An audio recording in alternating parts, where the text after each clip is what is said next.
Dear viewers, we want to welcome you once again to our program Revive Your Life. Amanya gange nze Bishop Ivan Waswali Golobi okuva ematuga mailo 12 obuweereza obuyitibwa Revival Christian Ministry. mu programu eno okulabanga wezza obujja ne Katondawo n'okola emirimu Mukama gy'akuyitidde. Revive Your Life program on LTV airs every first 2 Sundays a month at 6 p.m. and repeats every first 2 Wednesdays a month at 2 p.m. Revival Christian Life Ministries as well runs a school, primary school, secondary school, and as well a vacation school, where we have qualified teachers, well-stocked library, good conducive environment for the children, well-built classrooms, Revival Medical Center with qualified doctors and nurses. Bring in your child today and you will never regret. Revival Christian Schools, building your child physically, mentally, emotionally, and spiritually. Pop in today at Revival Christian School. Dear parent or guardian, it's now you make a decision. Revival Christian Life School is where your child fits for qualified knowledge, wisdom, and understanding. Revive Your Life program on LTV airs every first 2 Sundays a month at 6 p.m. and repeats every first 2 Wednesdays a month at 2 p.m. twagala okubaaniriza abanyabule bassebo mu programu yaffe eno wezze bujja. Twebaza Katonda buli lw'obeerawo ku Sunday ng'eno oba ku lunaku olwokusatu kubanga obeera ku programu yaffe eno. Wezze bujja otya? Oyinza okuba nga oli mu kintu ky'obulokozi, oyinza okuba tonnaba nga kitegeeza nti nno weetaaga okutuula awooli wekkalize otegere ddala Katonda kyayagala otegeere. Gwe nange mu lunaku lw'olwaleero tugenda kutwogera ku kigambo kyo abamanyi Katonda waabwe banaakola ebyobuzira. Ekigambo ekyo tukijja mu kitabo kya Danyeri essula y'e11 olunyolo lwa 32. Danyeri agamba ebigambo bino nti nno naye abantu abamanyi Katonda waabwe banaaba b'amaanyi era balikola ebyobuzira. Ekigambo kumanya Katonda kigambo kikulu nnyo nti bw'omanya Katonda mwogenda okusinziira okubeera ng'ossibwa bujja. Omanyi Katonda omumanyi otya? Omanyi linnya, omanyi bikolwa bye, oba omuwulirako buwulizi okubeera ng'osobola okuba nga oyogera nti nno manyi Katonda. Olwaleero gwe nange tugenda kutambula naawe okulaba ku basajja abaamanya Katonda waabwe. Okuzzibwa obujja kulinawo ogenda okusinziira, olina okubeera n'emisingi okumanya nti osobola okumanya Katonda wo n'okola eby'amaanyi n'okola eby'obuzira. Mu nnaku ezisoomooza nga ze tulimu olwaleero Katonda akyakusuubira okuba ng'okyasobola okuyimirira n'omujulira n'ogamba mmanyi Katonda wange alwana entalo zange. Njagala okugezaako okumanya gwe munnanga mpuliriza Katonda omumanyiiko ki? Omanyi mannya ge? Abaamanya amannya ge ate era yabakolera. Tugenda kutambula mpolampola naawe okulaba omusajja gwe bayita Ibulayimu. Bw'obanga olina Bayibuli yo ojja kuba ng'obikkula mu kitabo ekisooka eky'olubereberye essuula 15. Olubereberye essuula 15 twagala okulaba omusajja gwe bayita Ibulayimu nga bwe yamanya Katonda we. Olubereberye 15 oluvannyuma lw'ebyo ekigambo kya Mukama ne kijjira Ibulayimu mu kwolesebwa nga kyogera nti totya Ibulayimu, nze ngabo yo era nze mpeerayo ennene ennyo. Ibulayimu n'ayogera nti nno ayi Mukama Katonda wange onompa ki kubanga ntambula nga sirina mwana, naye alisikira ennyumba yange ye Damasiko ewa Erieza. Musajja ono yali abuuza atambudde ne Katonda naye ng'agamba sirina mwana. Katonda n'amugamba nti nno gwe ngabo yange ate era nze mpeerayo. Mukwano gwange laba Katonda bw'agenda okunyweza Ibulayimu amutegeere. Ibulayimu ekizibu kye kyali kya mwana naye ate ye Katonda yali ayagala amutegeere, nga bw'anaamutegeera n'eky'omwana kijja kuba kitono. N'amugamba nti nno nze ngabo yo ate era nze bugabirizi bwo.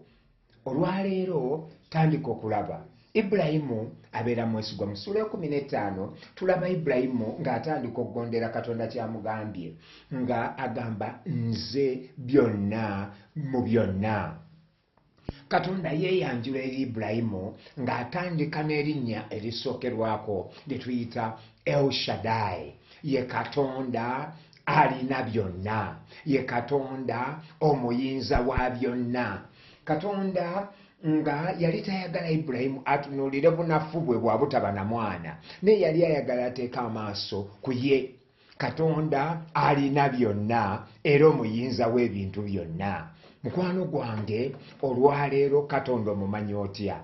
Wandibanga bingi ebikulwanyisa naye nga ne Katonda otomumanyi, kubanga abamanyi Katonda waabwe bagenda kukola ebyobuzira, bagenda kuba b'amaanyi. Okumanya Katonda tutandikirawa? Kwe kumanya nti nno oyo Katonda agamba nti nze byonna mu byonna. Ibulayimu Katonda atandika n'amugamba nti nno kale fuluma ebweru otunule olabe emmonyenye ozibale. Ibulayimu teyageza nako, nga bw'atunula emmonyenye talina waatandikira. N'amugamba nga bw'olaba emmonyenye ezo nange bwe ngenda okuwa ezzadde. Katonda atandika okwebikulira Ibulayimu ng'amugamba nti no sigenda kugabirira okusinziira ku ggwe, naye ngenda kugabirira okusinziira ku maanyi gange, ku busobozi bwange ne ku bw'obwa Katonda bwange. Katonda omumanyi otya? Omumanyi okusinziira ku sente z'olina, omumanyi okusinziira ku buyigirize bwo. Ebyo byonna wandibanga weebaza Katonda akutuuziza ku ekyo, naye ky'olina katono nnyo ku bwa Katonda bwe, kubanga ye munene, ye mutonzi w'eggulu n'ensi. Abafilipi essula 4:19 Pawulo ayogera ebigambo bino n'agamba nti nno Katonda wange anaagabiriranga okusinziira ku bugagga bwe tulina mu Kristo Yesu. Olwo ayogera ku bunene bwa Katonda, obugabirizi bwe yali atandise obuleeta nti nno ye Katonda gwe tuyise El Shaddai. El Shaddai annyonnyola nti nno God all sufficient, Katonda alina byonna ng'asobolera ddala. Katonda bw'omulaba nti asobolera ddala byonna, ayinza omulimu gwo, ayinza abaana bo, ayinza byonna by'otambuliramu. God all sufficient. Ibulayimu talina mwana, naye nga Katonda amugamba nze bwonna oneesiga nina byonna. Tunuulire emmunyenye, mu bungi bw'emmunyenye mwe ngenda okusinziira nkuwe. Katonda nga yayinza byonna atandika okwongera okutambula ne Ibulayimu n'amuwa amannya amalala. Katonda talimu ye El Shaddai yekka, naye ate era ye Katonda omugabirizi waffe. Omanyi Katonda nti ye mugabirizi wo, yakuwa obulamu, yakuwa by'otambuliramu. Katonda omugabirizi wo y'erinnya lye bamuyita Jehova Jaira. Jehova Jaira oyinza okwesanga nga ekyo tukirabira mu Katonda ng'atandika okulaga Ibulayimu bw'agenda omuwa omwana. Batambula olugendo n'omwana naye n'agamba dadi najjawa ekyokuweebwayo byonna enku twazireese, omuliro tuguleese, naye ekyokuweebwayo ekyo kyo kiruwa? Ibulayimu n'amugamba nti nno tofaayo, Katonda anaagabirira. Olwo ayogera nti Katonda anaagabirira, kozzi ng'olwo Katonda agenda kweraga ng'era omugabirizi waffe. Waliwo ebintu by'olaba nga oweddemu, tugenda no mu nnaku za Desemba, naye ng'olabika nga atalyanga ku nnaku za Desemba, olinga nga atalyanga ku kintu, n'ogamba ate olugoye lunaavaawa. Naye oyo abadde akugabirira emyaka giri, ate yagenda okugabirira ne mu mwaka guno, ye Katonda omugabirizi waffe. Olwaleero bw'onoobanga onozzibwa bujja, manya ensibuko yo nti eri mu Katonda. Amaanyi gaffe gali mu Katonda. Katonda mu bwakatonda bwe yatugabira ku maanyi ge, era n'atugamba nti nno olina kye weetaaga, nze Katonda omugabirizi wo n'akugabirira. Omwana Ibulayimu n'agondera Katonda. Bwe tulaba mu Bayibuli nga tulaba mu Lebereberye 22:7 kutuuka ddala ku 14, olaba nga Ibulayimu agenze atadde omwana wansi amusibye n'omwana n'agonda, naye aba agolodde akambe asobole okuba nga agenda kuggyawo obulamu bw'omwana. malayika w'Omukama n'amugamba nti Ibulayimu tokola bw'otyo kubanga ndabye obugonvu bwo n'amugabirira saddaaka. Olusozi olwo Ibulayimu aluyita yakuwaire omugabirizi waffe, alubbulamu erinnya lya Katonda kubanga Katonda yali akoze eby'amaanyi. Bano baamanyanga Katonda okusinziira ku bye yali abakoledde. Katonda omumanyi otya? Waliyo abantu abamu nga Mukama amuwadde ennyumba naye n'amugamba n'ateekako erinnya lya Katonda kubanga ategedde ye mugabirizi we. Waliyo abantu abamu nga Katonda alina w'abatuusizza n'abagamba okutuuka leero Mukama abadde nange, n'ayita ekifo ekyo Ebeneza. Katonda omumanyi otya? Waliyo ebintu ebimu by'ogenda okutambula nga bigenda kuzzaamu amaanyi ng'obala obulungi bwa Katonda, ng'olaba Katonda by'akoledde n'ogamba nti ono n'abadde Katonda. Buli lwe weerabira ne Katonda w'aba mutono kubanga tolina bujulizi, tolina kyolaba mabega. Abaana ba Isirayiri baayitanga mu nnyanja ne bwe baayita munagamba kino kijjukizo kyammwe, mujjukire nti Katonda wammwe yabasomosa ennyanja. Katonda omumanyi otya? Olina obujulizi ku Katonda nti ali babaddewo? Bw'obanga ogamba Mukama bw'ompisa wano ndi kujulira ne weerabira, kiba kya bulimba oba mukuusa eri Katonda. Mu puroguramu yaffe eno Obwezze Bujja togenda kutandikira wakalu, ogenda kuzza bujja mu Katonda nga Katonda w'omujjukira by'akoledde, nga toweerabira bulungi bwe nga Zabbuli bw'egamba. Waliwo Zabbuli ensanyusa ennyo gye njagala okusomererako, ensanyusa ya Zabbuli ya 9 Nonyina olw'ekkumi lugamba nti nno, that they that know their name will put their trust in thee. Nti abamanyi Katonda waabwe bajja kuteeka obwesigwe bwabwe mu ye. Buli lw'omanya Katonda obwesigwe bwe buba mu ye. Zabbuli ya 9:10 oyinza okwesanga ng'obwesigwa tolina kyogenda kwesiga kubanga era tekiriiwo. Waliwo asobola okuteeka obwesigwe mu nsiriba n'ateeka obwesigwe bwe mu bintu ebitagasa. Ogenda okulaba nga yafudde n'ensiriba mu ngalo nga temuyambye. Naye njagala okutegeeza bw'oteeka obwesigwe mu Katonda alwana entalo ogenda kwesanga ng'akuzzaamu amaanyi. Ogenda okulaba nga ali ku ye agamba nti nno muli bawanguzi nokkirawo. Obuwanguzi tebuli mu ffe ne buli mu Katonda, nga bw'obeera mu Katonda agenda kuwangulira entalo zo. Simanyi kyeweeraliikirira ne mu puroguramu eno nzize kutegeeza nti nno abasajja ba Katonda baamanya Katonda okusinziira ku bye yali abakoledde, era ne Katonda ne bamuyita ne bamugamba nti nno eyo El Shaddai, Jehovah Jireh, nga ye Katonda alaba. Njagala kwogera ku bigambo bya Jehovah Jireh kubanga ekyo kikyansanyusiza wadde nga naaba ngenda mpola. Njagala kugabana ku bigambo bya Jehovah Jireh. Jehovah Jireh kitegeeza ki? The Lord who sees. The Lord who sees. Amanyi by'oyitamu, akumanyi ky'oyitamu, embeera gy'oyitamu ennaku zino. He sees your situation. Alaba embeera gy'oyitamu. He's the God who will see to it that he does things. Agenda kubitunulamu alabe nga kye yatandika akimaliriza. Ye Jehovah Jireh. Jehovah Jireh ye Katonda agenda okwebikulira. God who reveal himself.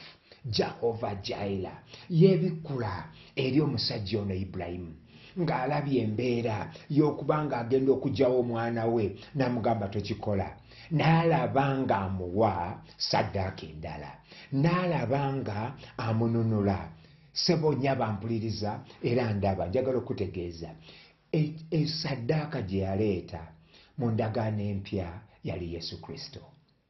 Bwe yalaba nga atamuwadde saddaaka, ng'alaba endiga mu kasaka nga n'agikwata, endiga yali nsajja ekiikirira Yesu Kristo. Yesu Kristo y'endiga ey'emirembe eyeewaayo n'etufiirira. Mukwano gwange wandibanga gy'oli naye nga tofunanga mukisa gwa kusembeza Yesu okubeera omulokozi wo. Mu puroguramu eno tolinawo otandikira nga tolina Yesu. tolinawo otandikira nga tewekwasiza ku Yesu, kubanga Yesu yate ye saddaaka esinga saddaaka zonna.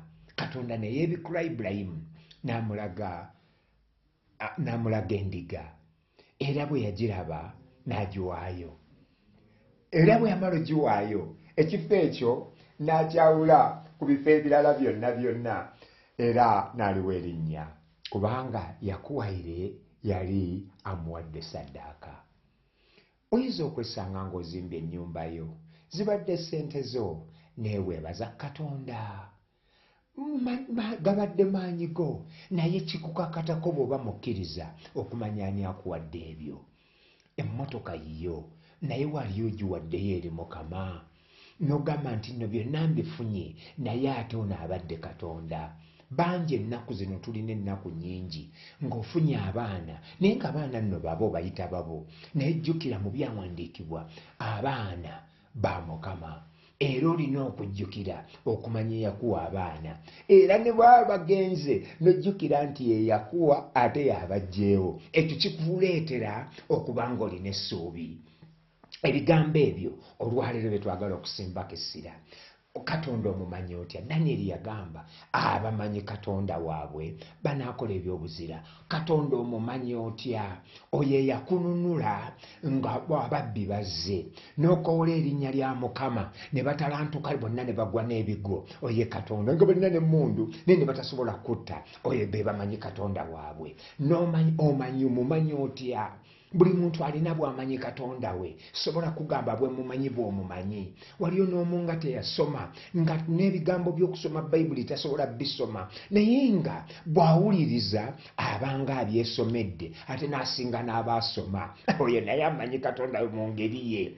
Saagala kuteeka mu kabokisi ndi Katonda bamumanyi kyokka bwe bati, naye yagamba nze nina ogenda naye ŋŋenda balekera Omwoyo Omutukuvu ajja basomesa, ajja babeera, ajja baluŋŋamyanga. Omwoyo Omutukuvu agenda kumanyisa Katonda. Omwoyo Omutukuvu agenda kusitula mu mbeera embi, asobole okuteeka mu mbeera esobola okuba nga osobola okugulumiza Katonda. Katonda omumanyi otya? Olwaleero ye programu yaffe gy'olimu gwe yakatwegattako nti abamanyi Katonda waabwe bajja kukola ebyobuzira. Those who know their God, buli lw'obanga omanyi Katonda wo ojja kubanga n'omulinnya olimuwa, ojja muyita yakuwaire omuwonya waffe. Tulina nno Bayibuli ekunnyonnyola nti abasajja baatambula ne batuuka nga tebalina mazzi, ng'amazzi gonna gakaawa. Bwe baatuuka nga amazzi gonna gakaawa ne batandika okugamba naye gwe yatuleeta wano, lwaki amazzi gano otuleeta amazzi gano amabi? Katonda n'abiyingiramu n'awonya amazzi bwe yagajja mu bubi bw'amazzi bwago, abaana ba Isirayiri ne bategeera nti nno ye Katonda Jehova Rafa. Jehova Rafa kitegeeza Katonda atuwamuwonya. Katonda akuwonya buli lw'onoomanya embeera embi, embeera eteyagalwa ng'ebadde ekulumbye, waliwo ate Katonda akwagaliza ebirungi, asobola okuwonya mu mbeera zonna. Ye Katonda akununula n'akuwonya mu mbeera embi. Ye Katonda Dawudi ze yagamba nti nno andokola mu byonoono byange byonna. Oyo yakununula. Katonda obumanyi otya? Bw'omumanya nga yono gwe bajerega ku kyalo, oye Katonda gw'omanyi gwe bajerega. Naye bw'omumanya nti munene mukulu w'amaanyi, ogenda kulaba amaanyi ge, kubanga atunuulira ekigambo kye okituukiriza mu bulamu bwo. Mu programu we nnaagimalirako njagala kukoowoola Katonda oyo abeeko kyakola mu bulamu bwo. Ojja kwesanga nga tosigadde kyekimu. Andaba era ampuliriza. Okumanya Katonda wo agenda kutwala mu buweereza ne mu mulimu Mukama gwakuyitidde. Gwandibanga muzibu, naye Katonda yakuteekawo n'akuwa obulamu agenda kuyisaawo. ndabye ku bantu abamu nga bali mu mbeera enzibu ng'ali ku kitanda agenda kufa naye n'agamba sina kirala gwe neesigaliza Katonda. Ekyo kigenda kuyamba okukoola erinnya lya Mukama kubanga Bayibuli egamba abakoola erinnya lya Mukama balirokolebwa. Bw'okoola erinnya lya Mukama togenda kuswazibwa. Bw'omanya Katonda nti bw'omukoola n'otokoola balubaale n'otokoola mizimu n'otokoola misambwa naye n'ogamba neetaaga Katonda ne Katonda agenda kweraga nga Katonda. Simanyi kyeweesiga nabyo ku bantu abamu n'agenda mu mawanga n'agamba nti nanoonya maanyi nenoonya misambwa gye nampisaawo n'ogenda okwesanga nga wadde oginoonyeza era ogenda kufa. Naye Katonda waffe gwe twogerako ye Katonda eyatwagala n'atuweereza omwana we omu yekka nga bwe yagenda emagombe olwaleero mulamu. Bwe yagenda emagombe olwaleero yasobolera ddala kutula ku Namulondo n'agamba nti nno mbamanyi. Abamanyi Katonda waabwe bagenda koola omusaayi gw'omwana gw'endiga, bagenda koola erinnya lya Katonda. Mu bikolwa by'abatume tulaba ekkanisa nga yamanya Katonda waayo. Baali tebasomye nnyo era bwe babasanga ne bagamba naye abasajja bano tubalabika tebaasoma nnyo naye nga balina obuvumo mu Katonda. Baamanya nti Katonda waabwe agenda banunula era bwe baayimiriranga mu buvumo bangi ne babeegattako, bangi ne babeera ku luuyi lwabwe kubanga baali bamanyi Katonda waabwe. Katonda omumanyi otya? Katonda omwesiza otya? Obwesigwe bwo mu Katonda bwe bugenda okuleetera okuganja. Obwesigwe bwo mu Katonda bwe bugenda okuleeta obugabirizi. Si kwesiga magaali. Waliyo abeesiza amagaali ne bayiibwa amagaali. Falaawo kye yakola yeesiga amagaali n'alowooza nti bwe mbeera n'amagaali ngenda kugoba abaana ba Isirayiri n'atandika okugoba amagaali. Bw'agoba amagaali ng'agagoba atuukidde ddala ku nnyanja ye Katonda n'abalinda ne bayingirira ddala mu nnyanja. Ennyanja n'atandika okuggalawo mpola n'aggalawo mpola bagenda okulaba nga baggwawo naye nga bali abaana batambula beewuunya eno mazzi n'eno mazzi naye nga batambula. Lwaki? Baali bamanyi Katonda waabwe. Bagenda okulaba nga bano amazzi bafiira mu nnyanja ne bali nga bayiseewo. Ekyama kyali luddawa? Kumanya Katonda. Katonda akuba ekkubo awatali kkubo. Abaana ba Isirayiri batandika okumanya Katonda waabwe nga yayinza okuba ekkubo mu nnyanja. Olaba ekkubo olwaleero mu makkati g'amabanja awo wooli, mu makkati g'obulwadde bw'oyitamu, mu makkati g'okusoberwa n'abakuleseewo n'abantu nga bafuuse bannanfuusi tasobola kubuulira mazima naye Katonda abamanyi Katonda waabwe ate abaleetera ebyama n'akuleetera ekyama ky'oli kyabadde tamanyi n'agenda kugamba mwana wange enkyakola bw'oti. Ogenda okulaba nga Katonda akutaasizza. Lwaki teweesiga Katonda oyo? Lwaki tomukowoola olunaku lw'olwaleero? Mu puroguramu eno nga tugenda kufuna break eno entono gye tugenda okuyingiramu kaakano nandyagadde nnyo otandike okulowooza ku Katonda asobola okusaasira n'osobola okuba nga omukowoola. Ngenda kuddira nga tumaliriza amannya go mangi. Mulimu Katonda gwe tuyita Emmanuel, Katonda ali wamu naawe. Mu bbanga si ddene mu Desemba tugenda kuba nga tuyingira mu buli muntu yenna ng'agamba Manuel ye Katonda ali wamu naffe. Waali azaaliddwa ate ali wamu naffe ng'abo bamanyi ekyo. Naye Katonda yaliwo okuva ku ntandikwa y'ebintu byonna. Tuyandibanga tumumanyiiko butundu, tumumanyiiko buzunzu. Njagala obeere ng'omanyi Katonda ojja kutandika okutambula ng'olina essuubi. Tugenda funa break in bwe naaba nkomyewo nja kubanga nsabako naawe nga tusobola okubanga tweyongera n'okumaliza programu eno. Mukama kuwa omukisa ng'olaba ku bulango obwo ate tuddiŋŋane mu linnya lya Yesu. Revival Christian Life Ministries as well runs a school, primary school, secondary school, and as well a vacation school, where we have qualified teachers, well-stocked library, good conducive environment for the children, well-built classrooms, Revival Medical Center with qualified doctors and nurses. Bring in your child today and you will never regret. Revival Christian Schools, building your child physically, mentally, emotionally, and spiritually. Pop in today at Revival Christian Schools. Dear parent or guardian, it's now you make a decision. Revival Christian Life Schools is where your child fits for qualified knowledge, wisdom, and understanding. Kwano gwaffe twagala okwaniriza nate mu programu eno wezze bujja twogera ku kigambo ky'abamanyi Katonda waabwe. Katonda simanyi bw'omumanyi, oyinza okwesanga ng'olabye ng'akuwonya. Mu kitabu ky'okuva essula y'e15:26 Bayibuli etutegeeza nti nno sititeeka ndwadde zino nate ze mwayitamu okuva mu Misiri, nze Mukama Katonda wammwe abawonya. Katonda atandika okwebikkula nga Katonda awonya. Siribaddayo bateekako ndwadde ezo ze mwayitamu okuva e Misiri, nga ye Katonda Jehova Rafai, nga ye Katonda awonya. Simanyi bw'omumanyi nti ye muwonyawo. Manyi nti weesiga aspirini, manyi nti weesiga obulagala bw'olinaawo bw'otera okumiraamirako, naye waliwo asukkuluma amalagala ago. Ye Katonda omuwonyawo. Twogenze nga tumenya Katonda awonya, ye Katonda agabirira, ye Katonda ayinza byonna. Njagala okutegeeza nti nno bw'omumanyanga Katonda ayinza byonna ne bye weeraliikirira wandikendezezzaako, wandimugambye nti ssebo byonna obiyinza. Nebibadde bigaanyi, Mukama akusaasire. Ssebo Katonda w'amagye njagala okwebaza olw'abakyala n'abaami ababadde batulaba ku puroguramu eno, era nga nsaba Mukama wakyalire. Gwe Katonda atali limited by space, nga osobola okukyalira n'okwata ku bantu bonna, n'abalwadde abayi abasigaddeyo ak'okufa n'obawonya. Kyekyo kyekigambo kyentuma kati mu maka g'abantu. Nangirira eri omuweereza eyagwa nga yabivaamu n'okuddayo nadda emabega, nga ne wala gy'anaatera omumalawo.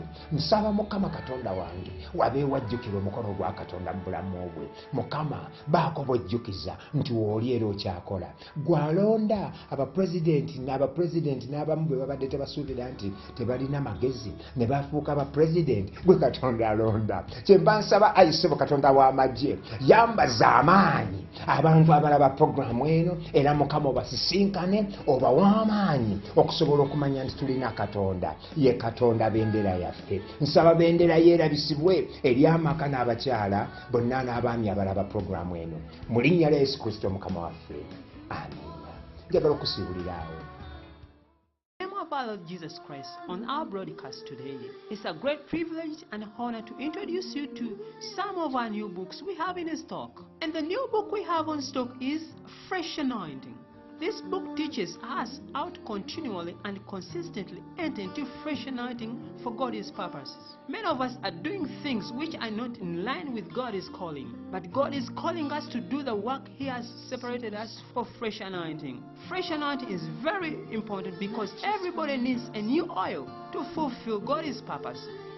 This and more are found in this new book, Fresh Anointing. Go out for it and your life will never be the same again. Our second book on stock, entitled The Road You Should Not Miss. This is an interesting and inspiring book which will help you in your day-by-day walk with our Lord Jesus Christ. You might be walking in a dusty, rough, and difficult road. Jesus Christ will help you in that road when you choose to read this best-selling book, The Road You Should Not Miss. Go out for it and really your life will change. The familiar book we have in stock is called The Necessity of the Bible Vision. In life you need a vision to accomplish. So we put all together in this book what will help you achieve your vision. So just get up and go to our dealers and get yourself a copy of these spirit-filled books. You'll find these inspiring books at Mukono Bookshop, Uganda Bookshop, or at our headquarters, Revival Christian Ministries, at Matuga, 12 kilometers on Bomba Road. Remember, East African best-selling books, Fresh Anointing, The Road You Should Not Miss, and The Necessity of the Bible Vision by Bishop Ivan Waswalogolo, Revival Christian Life Ministries, Uganda, East Africa. Revive Your Life program on LTV airs every first 2 Sundays a month at 6 p.m. and repeats every first 2 Wednesdays a month at 2 p.m.